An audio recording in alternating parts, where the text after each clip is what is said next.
The German officer had the prisoners buried in the ground, leaving only their heads exposed.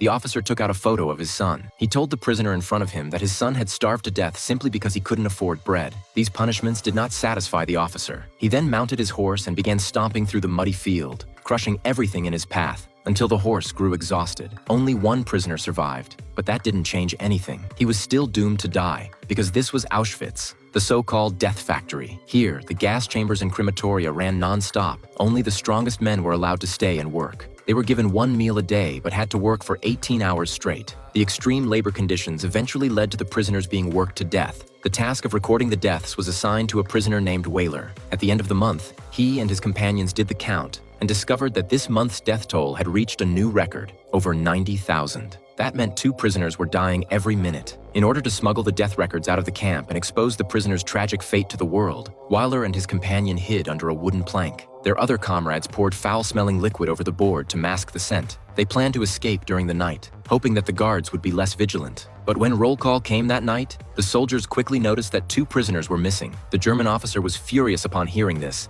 and immediately brought in the guard responsible for the prisoners. The officer had the guard beaten to death on the spot. He then stationed himself at the scene, waiting for the other prisoners to inform on the 2 escapees. But to his surprise, even though the prisoners were shivering from the cold, no one reported Weyler or his companion. One prisoner even secretly took out a stolen loaf of bread and shared it with the others. The German officer saw everything, but he didn't stop them. Instead, he waited until the next morning. By then, the prisoners were smugly thinking they had escaped notice, but the officer had run out of patience. He grabbed one prisoner by the collar and dragged him into the barracks. If these prisoners still refused to reveal the whereabouts of Weyler and his companion, they would be forced to stand there until they were completely exhausted. The 2 men hiding inside never expected the Germans to be so strict.